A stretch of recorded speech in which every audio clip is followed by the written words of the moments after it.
Hello friends, साना साना हाथ जोड़ी एक पार्ट है टर्म 2 क्लास 10th में। मधु कांकरिया जी इसकी लेखिका हैं और इन्होंने गैंगटॉक शहर की सुंदरता का वर्णन किया है। चैप्टर स्टार्ट करते हैं। मैंने हैरान होकर देखा, आसमान जैसे उल्टा पड़ा था और सारे तारे बिखर कर नीचे टिमटिमा रहे थे। दूर ढलान लेती तराई पर सितारों के गुच्छे रोशनियों की एक झालर सी बना रहे थे। क्या था वह रात में जगमगाता गैंगटॉक शहर था। इतिहास और वर्तमान के संधि स्थल पर खड़ा मेहनतकश बादशाहों का वह एक ऐसा शहर था जिसका सब कुछ सुंदर था, सुबह शाम रात। तो लेखिका गैंगटॉक शहर पहुंचती हैं और वहाँ की सुंदरता को देखकर हैरान रह जाती हैं। वो कहती हैं कि मुझे ऐसा लग रहा था कि जैसे कि आसमान नीचे धरती पर उल्टा गिरा पड़ा है और सारे तारे बिखर कर इधर उधर टिमटिमा रहे हैं। कहने का मतलब है कि चारों तरफ रोशनी की जगमगाहट थी और वो रोशनी ऐसी लग रही थी कि चारों तरफ तारे बिखरे हुए गिरे पड़े हैं। मेहनतकश बादशाहों का वह एक ऐसा शहर था।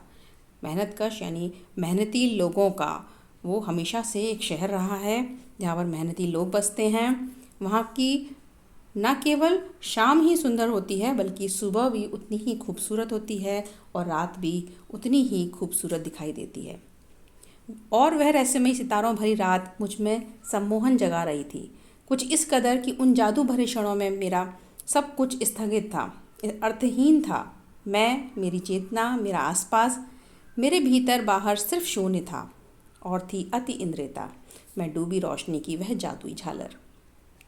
लेखिका कहती हैं कि मैं उस सुंदरता के बीच में, उस सितारों की जगमगाहट जो थी उसके बीच में अपने आप को मोहित महसूस कर रही थी। इस जगमगाहट ने मुझे मोहित कर लिया था और मैं अपने प्रेजेंट को, पास्ट को, सबको भूल चुकी थी।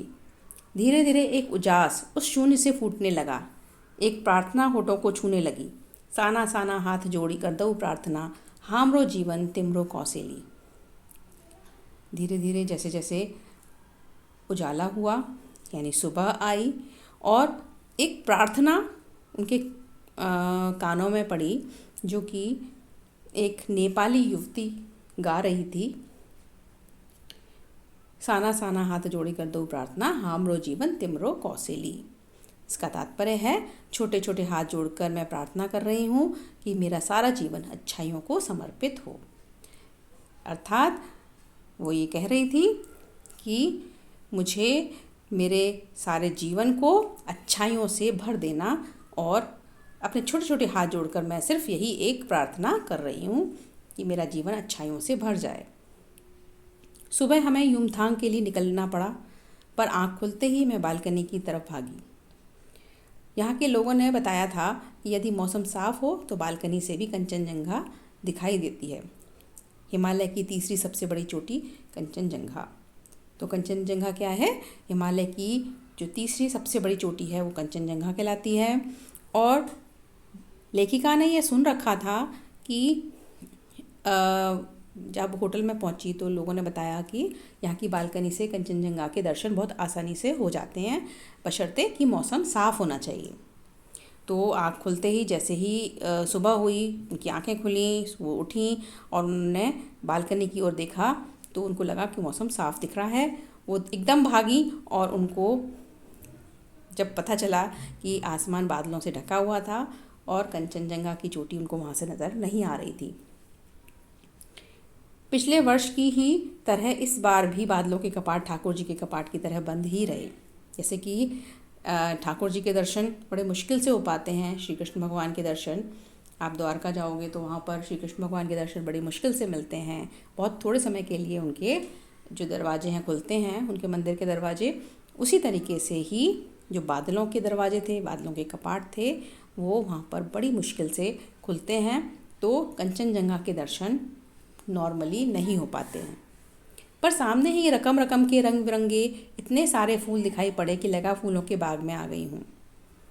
लेकिन उन्हें ये दुख तो हुआ कि उन्हें कंचनजंगा के दर्शन नहीं हो रहे हैं, लेकिन सामने ही उनको एक फूलों का बगीचा बहुत सुंदर सुंदर अलग अलग रंग के फूल दिखाई दिए। रंग बिरंगे फूलों को देखकर उनका मन प्रफुल्लित हो गया और बहुत प्रसन्न हो गई।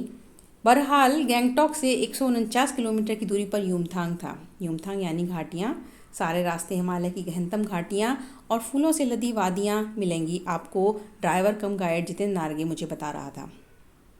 तो जो इनका ड्राइवर था, जिस गाड़ी से वो आई थी, उसको जो ड्राइव कर रहे थे वो थे उनके ड्राइवर थे, उनका नाम था जितेंद्र नारगे।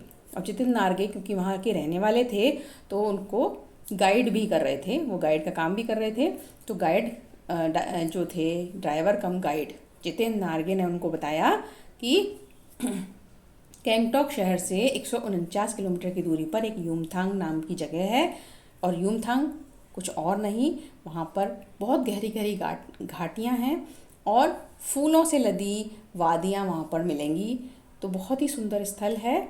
और लेखिका यह सुनकर बहुत प्रसन्न हुई, तो बच्चों की तरह उत्साह से पूछने लगी क्या वहाँ पर बर्फ़ मिलेगी। तो जितेंद्र नारगे ने मुस्कुराकर कहा कि आप चलिए तो आगे आगे देखते जाइए आपको क्या क्या मिलता है। जगह जगह गदराए पाइन और धूबी के खूबसूरत नुकीले पेड़ों का जायजा लेते हुए हम पहाड़ी रास्तों पर आगे बढ़ने लगे कि एक जगह दिखाई दी एक कतार में लगी सफ़ेद सफ़ेद बौद्ध पताकाएं। जब वो आगे बढ़े तो उनको सफ़ेद सफ़ेद कुछ झंडियाँ नज़र आईं। जो छोटे छोटे झंडे होते हैं ना, वो सफ़ेद रंग के झंडे कतार में लगे हुए थे, एक लाइन से लगे हुए थे। और उन्हें देखकर वो बहुत हैरान हो गई। तब जितेंद्र नारगे ने उनको बताया कि ये जो पताकाएं हैं, ये जो ध्वज दिख रहे हैं, ये जो सफ़ेद झंडे दिख रहे हैं, वो शांति और अहिंसा के प्रतीक हैं। और ये पताकाएं, इन पर मंत्र भी लिखे होते हैं। और ये किस लिए होती हैं? जब भी कोई बुद्धिस्ट, क्योंकि वहाँ बुद्ध धर्म को मानने वाले लोग होते हैं, तो जो बुद्ध धर्म के मानने वाले लोग होते हैं उन्हें बुद्धिस्ट कहते हैं। तो बुद्धिस्ट किसी व्यक्ति की मृत्यु हो जाती है तो उसकी आत्मा की शांति के लिए शहर से दूर पवित्र स्थान पर 108 श्वेत पताकाएं फहरा दी जाती हैं। तो 108 कुछ सफ़ेद झंडे फहरा दिए जाते हैं और उन्हें कभी भी उतारा नहीं जाता है। वो जब कभी भी अपने आप नष्ट हो जाते हैं तभी वो हटते हैं वहाँ से। और साथ में उन्होंने ये भी बताया है कि कुछ रंगीन पताकाएं भी लगाई जाती हैं और ये तब लगाई जाती हैं जब किसी नए काम की शुरुआत होती है। वहाँ पर लेखिका को जगह जगह दलाई लामा की तस्वीर भी दिखाई दी, जो कि बुद्ध धर्म के मानने वाले हैं। हिचकोले खाती हमारी जीभ थोड़ी और आगे बढ़ी, अपनी लुभावनी हंसी बिखेरते हुए जितेंद्र बताने लगेगा, इस जगह का नाम है कवि लॉन्ग स्टॉप। यहाँ गाइड फिल्म की शूटिंग हुई थी। तिब्बत के 30 खे बमसन ने लेपचाओं के शोमेन से कुंजतेक के साथ संधि पत्र पर यहीं हस्ताक्षर किए थे। एक पत्थर यहाँ स्मारक के रूप में भी है। सिक्किम की इन दोनों स्थानीय जातियों के बीच चले सुदीर्घ झगड़ों के बाद शांति वार्ता का शुरुआती स्थल। तो कवि लॉन्ग स्टॉक नामक जगह पर वो पहुँचे और जितेंद्र नारगे ने उनको बताया कि गाइड फिल्म की जो शूटिंग थी वो यहाँ पर हुई थी। उन्हीं रास्तों पर मैंने देखा एक कुटिया के भीतर घूमता चक्र। यह क्या? नारगे कहने लगा, मैडम यह धर्म चक्र है, प्रेयर व्हील। इसको घुमाने से सारे पाप धुल जाते हैं। तो एक उनको धर्म चक्र दिखाई दिया, एक प्रेयर व्हील था और वो एक घूमने वाले चक्र के समान दिखाई दे रहा था। उस और बताया गया उस लेखिका को वहाँ पर कि इसको घुमाने से उनके जो भी इसको घुमाता है उसके पाप धुल जाते हैं, उसके सारे पाप नष्ट हो जाते हैं। तो जो भी आते हैं यहाँ पर लोग, वो इस प्रेयर व्हील को घुमाते हैं और अपने पापों का नाश करते हैं। क्या चाहे मैदान हो या पहाड़, तमाम वैज्ञानिक प्रगतियों के बावजूद इस देश की आत्मा एक जैसी। लोगों की आस्थाएं, विश्वास, अंधविश्वास, पाप पुण्य की अवधारणाएं और कल्पनाएं एक जैसी। तो लेखिका कहती हैं कि यहाँ पर कोई भी स्थल हो, लोगों की मान्यताएं तो सब जगह एक सी दिखाई देती हैं। रफ्ता रफ्ता हम ऊंचाई की ओर बढ़ने लगे। बाजार, लोग, बस्तियां पीछे छूटने लगे। अब परिदृश्य से चलते चलते स्वेटर बुनती नेपाली युवतियां और पीठ पर भारी भरकम कार्टून ढोते बौने से दिखते बहादुर नेपाली ओझल हो रहे थे। अब नीचे देखने पर घाटियों में ताश के घरों की तरह पेड़ पौधों के बीच छोटे छोटे घर दिखाई दे रहे थे। हिमालय भी अब छोटी छोटी पहाड़ियों के रूप में नहीं, वरन अपने विराट रूप और वैभव के साथ आमने सामने आने वाला था। न जाने कितने दर्शकों, यात्रियों और तीर्थाटनियों का काम में हिमालय, पल पल परिवर्तित हिमालय। और धीरे धीरे जैसे जैसे ऊंचाइयों की ओर उनकी जीप आगे बढ़ रही थी, लेखिका की जीप आगे बढ़ती जा रही थी, उनको बाजार, लोग, बस्तियाँ सब पीछे छूटते जा रहे थे और वो आगे की तरफ बढ़ते जा रहे थे। रास्ते में उनको स्वेटर बुनती नेपाली युवतियाँ दिखाई दी और छोटे छोटे कद के लोग, जो कि नेपाली लोग छोटे कद के होते हैं, वो दिखाई दे रहे थे। और धीरे धीरे वो उनकी जीप बढ़ती जा रही थी और नेपाली लोग पीछे ओझल होते जा रहे थे। धीरे धीरे जैसे जैसे ऊंचाई पर बढ़ रहे थे, पीछे की तरफ छूटे हुए जो मकान थे, पेड़ पौधे थे, बहुत छोटे छोटे दिखाई दे रहे थे, क्योंकि वो बहुत ऊंचाई पर जा चुके थे ना। साथ में अब क्या था, जितनी ऊंचाई पर जा रहे थे वहाँ पर हिमालय उतना ही नज़दीक उनके आता जा रहा था। और अब कोई देर नहीं थी जब हिमालय का विराट रूप उनके सामने आने वाला था। और देखते देखते रास्ते वीरान, सकरे और जलेबी की तरह घुमावदार होने लगे थे। हिमालय बड़ा होते होते विशालकाय होने लगा। घटाएं गहराती गहराती पाताल नापने लगी, वादियाँ चौड़ी होने लगीं, बीच बीच में करिश्मे की तरह रंग बिरंगे फूल शिद्दत से मुस्कुराने लगे। उन भीमकाय पर्वतों के बीच और घाटियों के बीच बने सकरे कच्चे पक्के रास्तों से गुजरते यूं लग रहा था जैसे हम किसी सघन हरियाली वाली गुफा के बीच हिचकोले खाते निकल रहे हों। अब क्या था कि जैसे जैसे उनकी जीप और ऊंचाई पर चढ़ती जा रही थी, तो वहाँ तो घर और बस्तियाँ नहीं होती हैं, तो रास्ते एकदम वीरान दिख रहे थे। बहुत ही कम लोग ऊपर चढ़ते हैं। सकरे और बहुत घुमावदार, जलेबी की तरह बहुत ज़्यादा घूमते हुए रास्ते थे। हिमालय सामने आता जा रहा था, बहुत विशालकाय हिमालय था। जो घटाएं थी, बादलों की जो घटाएं, काली काली घटाएं बहुत गहरी दिखाई दे रही थी। और वादियाँ बहुत चौड़ी होती जा रही थी। जो वादियाँ थी, जो फूलों की वादियाँ और गहरी वादियाँ थी, वो बहुत ज़्यादा चौड़ी दिखाई देने लगी थी, क्योंकि उसके हम बहुत नज़दीक आ चुके थे, लेखिका बताती हैं। साथ में जो वहाँ की हरियाली, पक्के रास्तों से गुजरते यूँ लग रहा था जैसे हम किसी सघन हरियाली वाली गुफा के बीच हिचकोले खाते निकल रहे हों। तो हिचकोले खाते हुए यानी जीप थोड़ी लड़खड़ाती हुई आगे बढ़ रही थी और उछलती हुई, थोड़ा राइट में थोड़ा लेफ़्ट में, इस तरीके से हिचकोले खा रही थी। इस बिखरी असीम सुंदरता का मन पर यह प्रभाव पड़ा कि सभी सैलानी झूम झूम कर गाने लगे, सुहाना सफ़र हो और ये मौसम हंसी।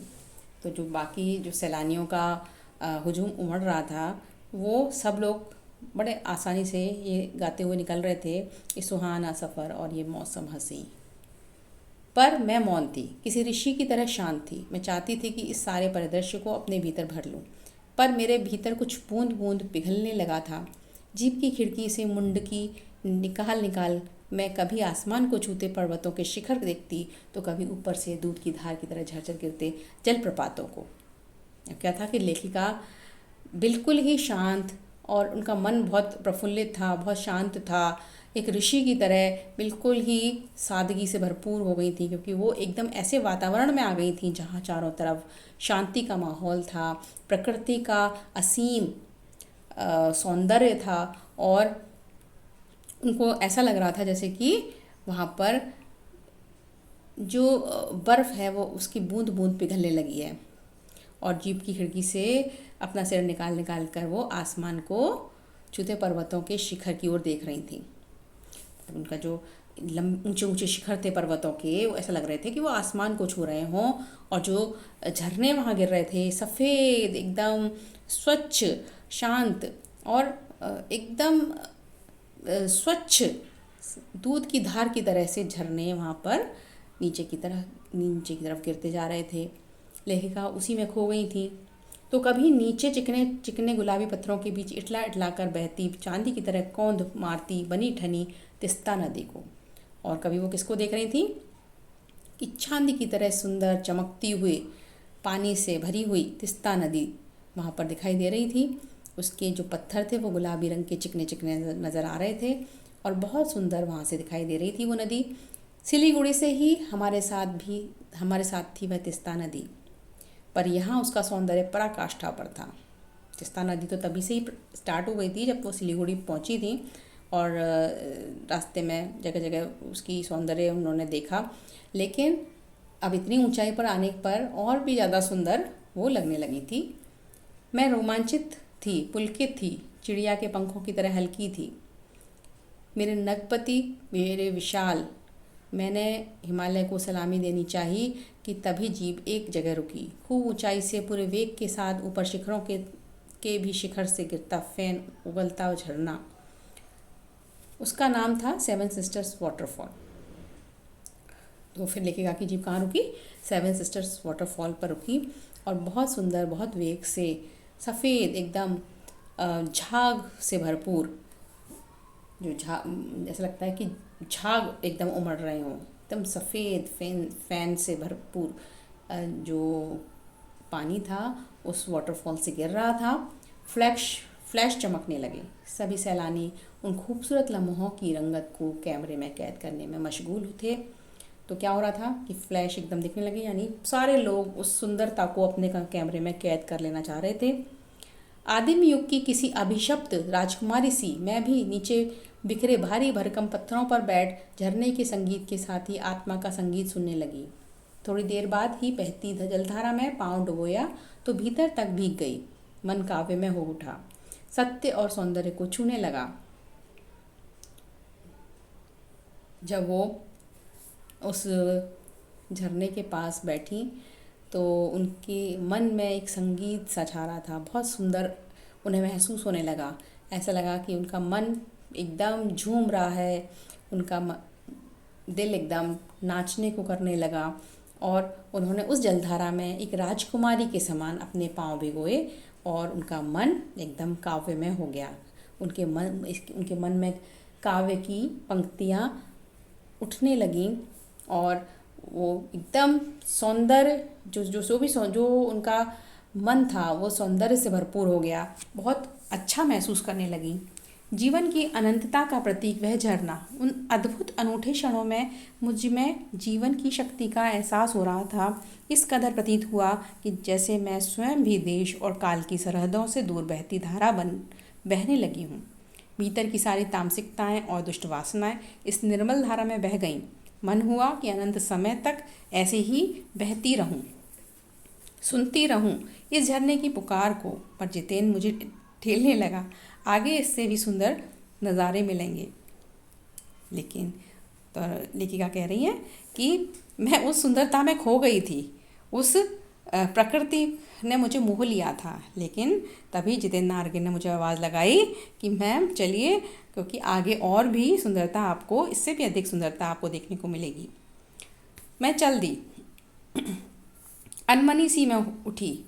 थोड़ी देर बाद ही फिर वही नज़ारे आँखों और आत्मा को सुख देने वाले, कहीं चटक हरे रंग का मोटा कालीन ओढ़े तो कहीं हल्का पीलापन लिए तो कहीं पलस्तर उखड़ी दीवार की तरह पथरीला, और देखते ही देखते परिदृश्य से सब कुछ छू मंतर, जैसे किसी ने जादू की छड़ी घुमा दी हो। सब पर बादलों की एक मोटी चादर, सब कुछ बादल में।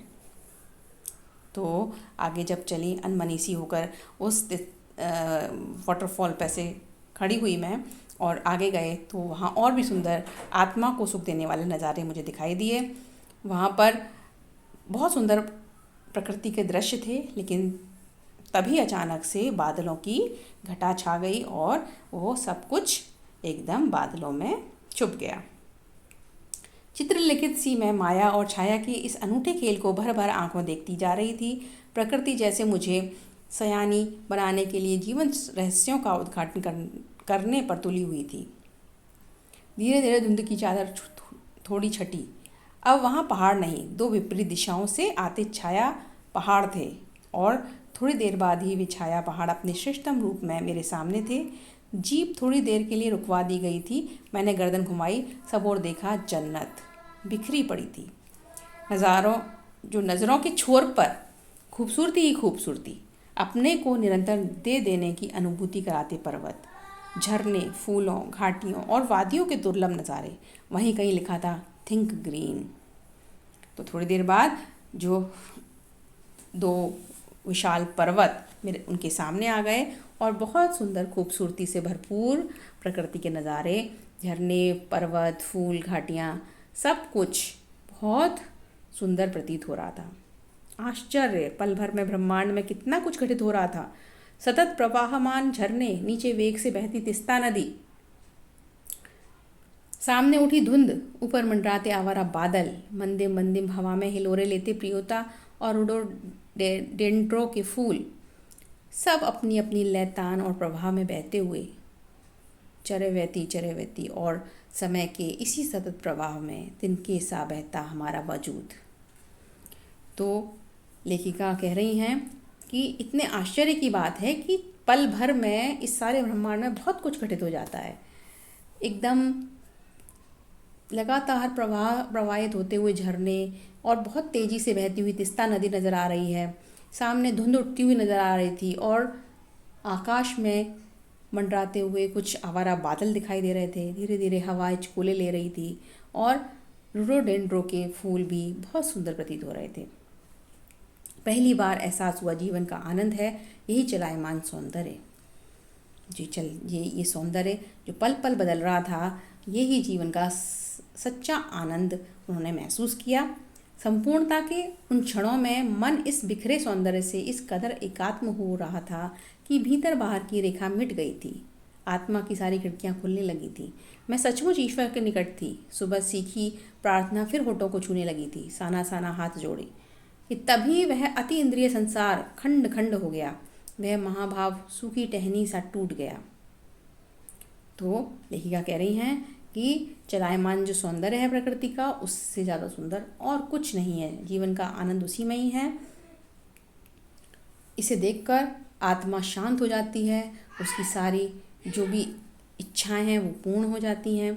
और मैं धीरे धीरे वही जो मैंने सुबह सुबह वो प्रार्थना सुनी थी मेरे होठों में आने लगी कि साना साना हाथ जोड़े कर दो प्रार्थना। छोटे छोटे हाथ जोड़कर मैं प्रार्थना कर रही हूँ कि मेरा सारा जीवन अच्छाइयों को समर्पित हो।